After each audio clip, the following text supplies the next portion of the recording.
Welcome to the fourth video lecture in week 5. So we have been looking at induction for the last 2 weeks. So before that we looked at various other proof techniques, how to prove a statement like A implies B using constructive proof, contradiction, contrapositive and counterexample. But for certain problems in discrete mathematics, proving it by induction is a very useful approach.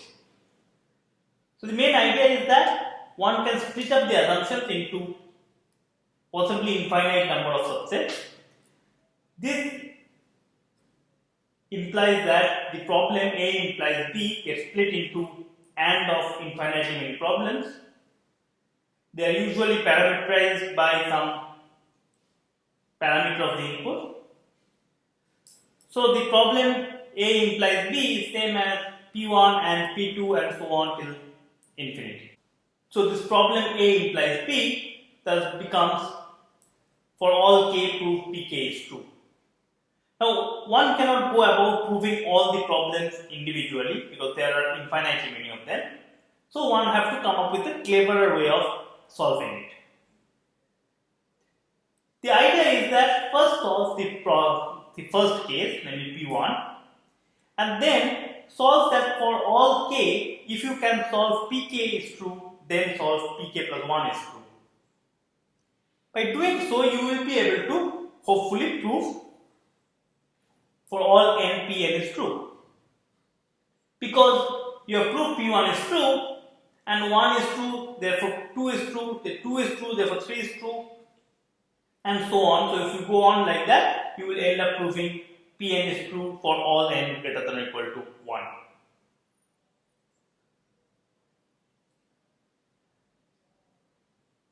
So the fact that by doing so we will be able to prove for all n is guaranteed by what is known as principle of mathematical induction, which basically states that proving for all k greater than or equal to 1 Pk, it is sufficient to prove P1, and then for prove that for all k greater than or equal to 1 Pk implies Pk plus 1. Now this is the most basic form of principle of mathematical induction. You can get quite a number of different versions of this, and depending on the problem we might have to choose the right version to it. So we have gone over a few of the versions. Let me go over them again.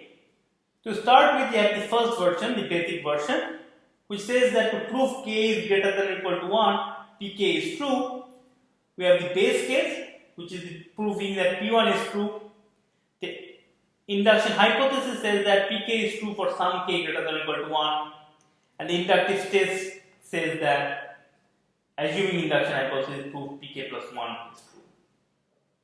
The version 2 basically says that we can change the base case to some other number r, and that would imply that for all k greater than or equal to r, Pk is true.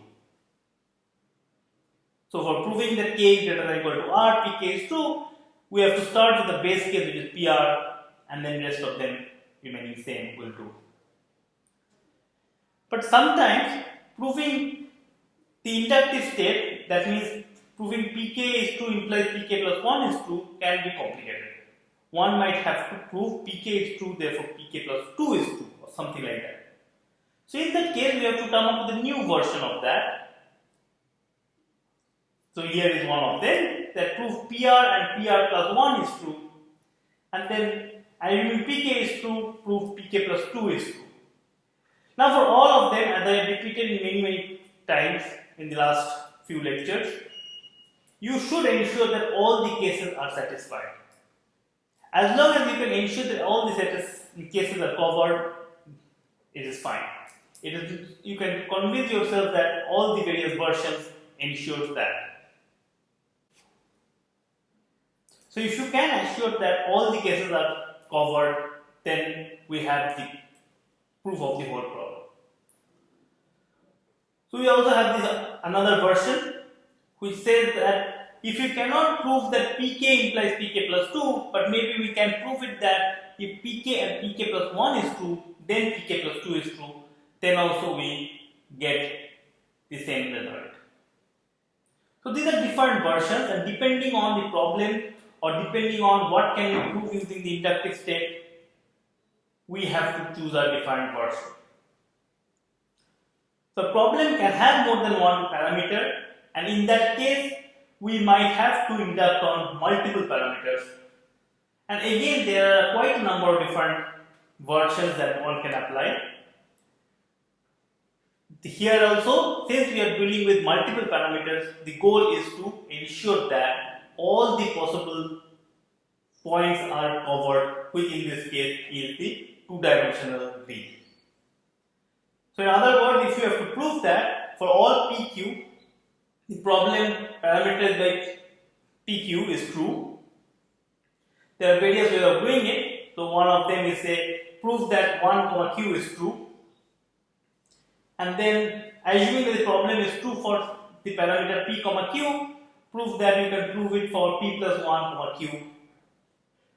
Note that this will ensure that all the points in the two-dimensional grid is covered, and hence we have the whole answer, whole proof. We can also have different versions here. For example, we can start with a different base case. That means 1, q and p, 1 are both base cases. And then if p, q is true, then p plus 1, q plus 1 is true. This will also be a sufficient condition for it. Or as we saw in another example, we can also induct on p plus q. That means if p plus q less than or equal to k is true, then if I can prove that for all p prime, q prime, but p prime plus q prime is k plus 1 is true, then we have the whole problem again.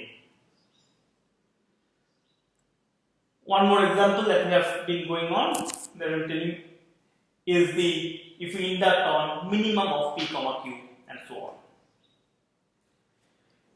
So it's clear that there are quite a number of versions, and the versions can be, you can yourself change the version, you can yourself choose a different version.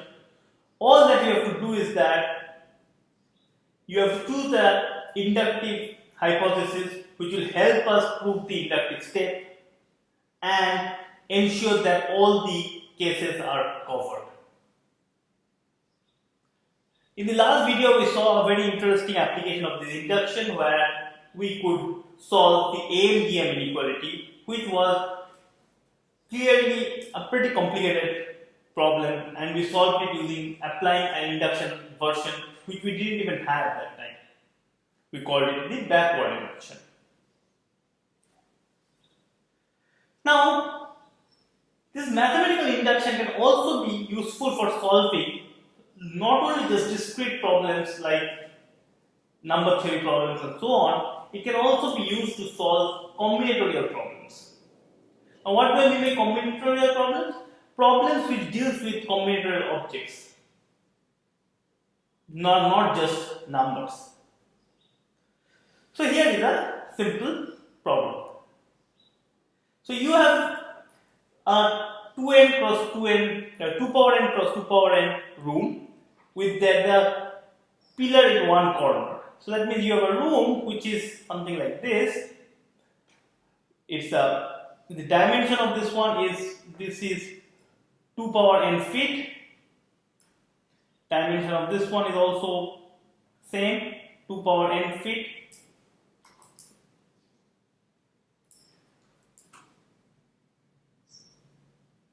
And of course, this is broken up into various kind of into tiles or grids kind of stuff.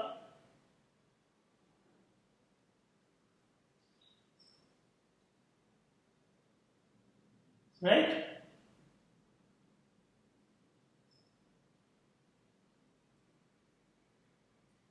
Something like this. It's you have a flow. I'm just drawing a grid structure over here.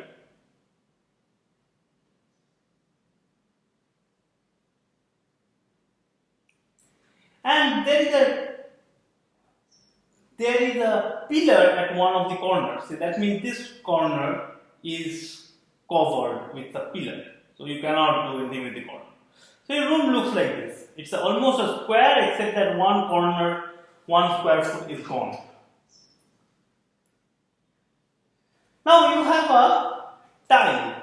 A tile is basically something of this form. You have a 1 cross 1 cross 1 tile.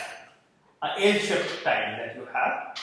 And question is that can you use this particular tile to cover the whole floor?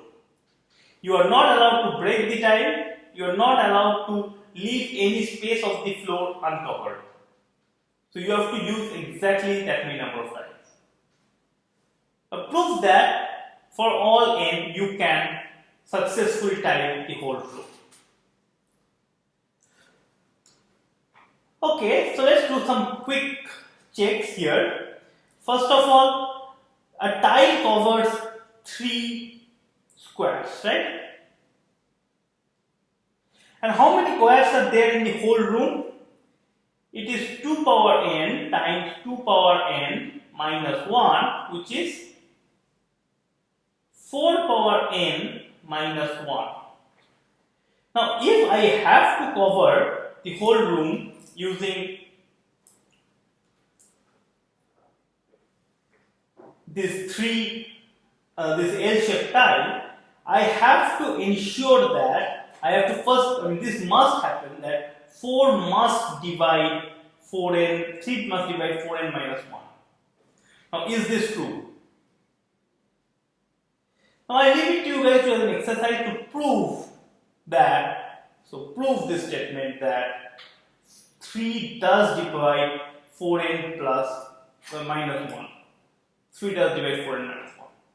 So, it is possible that maybe we can use this red colored L-shaped tile to cover the whole floor.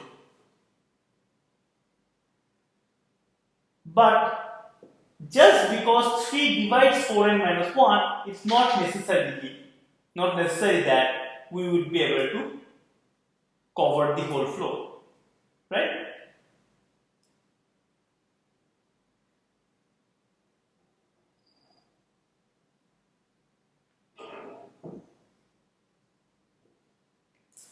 Say, for example, let's take a quick example here.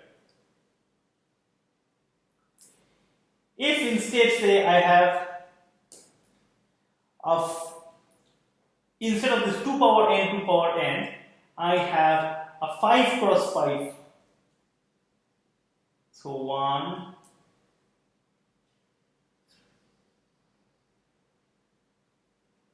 if this is my room that I have,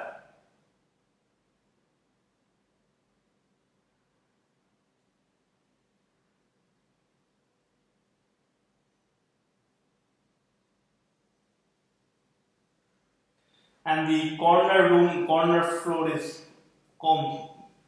not there. This is a 5 cross 5 floor, 5 feet cross 5 feet. I have this 1 cross 1 tile, and you can check that there are 24 available squares. 3 divides 24. But if I want to tile this whole space using the 3 cross 1 tile, let's try to solve it. Maybe, okay, I can put 1 here, I can put 1 here, I can put 1 here, I can put maybe 1 here, put 1 here, I can put 1 here,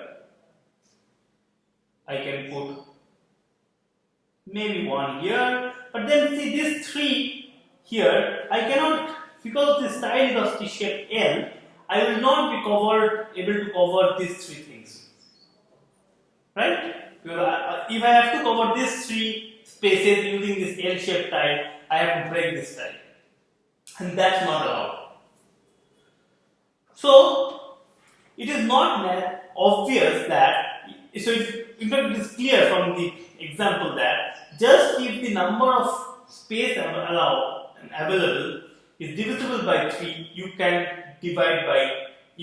tile it using this L-shaped tile. The problem says that if instead of 5, which is not 2 power n, is not a power of n, it's pi. Instead of that, if I have 2 power n cross 2 power n size room, then we will be able to tile it using this particular tile. Right? So how do we do it? So we have to of course give a tiling for that. We have to show that a particular tiling exists. So we will prove this particular problem using induction.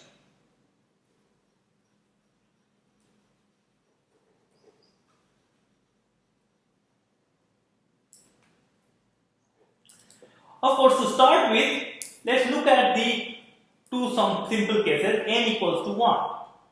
Now n equals to 1, that means 2 power n is 2. That means the floor looks like a 2 cross 2 feet floor with one of the corner not available. Like this is not there. And I have a tile which is actually exactly the size of the floor. So if n equals to 1, then the tile itself is the shape and size of the floor. So I can just take this tile and put it there, and so n equals to 1 is good. Right? What about this n equals to 2? Meaning 2 power 2 is 4. So I have this 4 by 4 shaped floor with this corner not there. And how do I use this one to tile it? Let's see, can I tile it? Now again, there can be quite a number of ways of tiling it possibly. For example, maybe I might be able to tile it like this. No, this will not work. That's kind of clear because then I will not be able to tile this too. So what another example? Let's see. Let's make another attempt to tile it.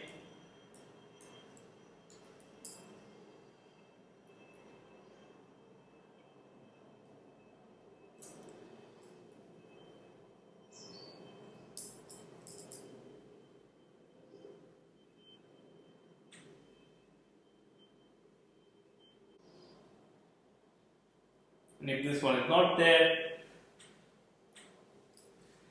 so maybe what I can do is that I can tile this like this, I can tile it like this, this. Okay, this looks interesting. So I am able to tile it like this. So the n equals to 2 case also can be tiled, right? I have tiled it using 5 of these tiles. No 2 of them are overlapping, and I have covered the whole space. Now this is for the case of n equals to 2. Can I do anything about anything else? N equals to for general n. The idea is, of course, since n is the only integer here that we have, we can induct on n. And if we induct on n, how does it look like? So here is the big floor that I have. This shape is 2 power n. This shape is again 2 power n. And the corner square is not there. How do I use a different case? Now, okay, one technique too is to, let's split up this whole floor into 2 parts, or rather sorry, into 4 parts. I split one in the middle and this way. Now what do I have? Now each of them is of the size 2 power n minus 1, because I split it into 2 parts, into 2 power n minus 1. Thus I have broken the bigger instance into a smaller instance. I've taken the floor when the floor is of size 2 power n, we have broken up into the case when floor is of size 2 power n minus 1. And now, if I use induction, for example, if I assume that the floor of size 2n minus 1 times 2n minus 1 with one of the corner missing can be tiled, then can I use it to tile this particular example or the nth case? Now here, what we can do is that we can put a tile, single tile at the corner here. Now if I put it at the corner, that means this one, note that the remaining, that means this space,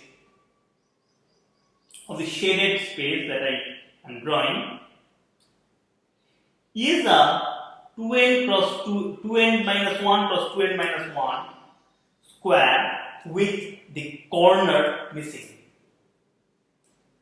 And this gives us the idea for the induction. Now if using induction, we can say, or the induction hypothesis says that for case n minus 1 I can tile it using some way. So there is some way of tiling this particular thing. There is some way of tiling this particular thing, and there is some way of tiling this particular thing. Note that all the three squares and the square are all basically the same structure, meaning a 2 power n minus 1, 2 power n minus 1 with one square missing. All of them are exactly of this structure, just rotated.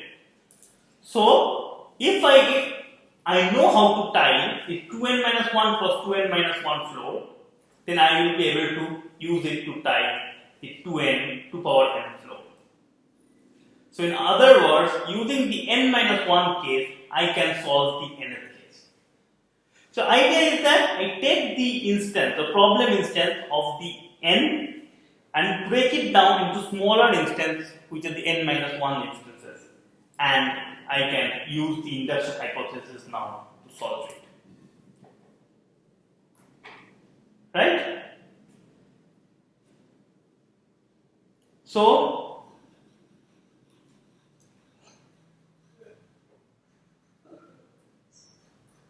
what did we get? So, we have that the base case n equals to 1, we can solve it trivially. And if we assume the n minus 1 case, we can solve the nth case. Recall, this is exactly the version 1. We have applied the version 1 to the version 1 of the induction hypothesis to this particular combinatorial problem. And using that, we have solved the whole problem. So this is a typical application of induction on combinatorial objects. The idea is take the combinatorial objects with parameter n and somehow break it down or reduce it to smaller instances. So here we have used the induction hypothesis to prove the tiling problem. In the coming weeks, we will be seeing a lot more other combinatorial objects and how to solve many of the problems using induction. To start, so for that we will need to come up with a different language of talking about combinatorial objects, and that is what we will be calling graphs. So next week we will be introducing graph theory and then solve a lot of problems in graph theory. Thank you.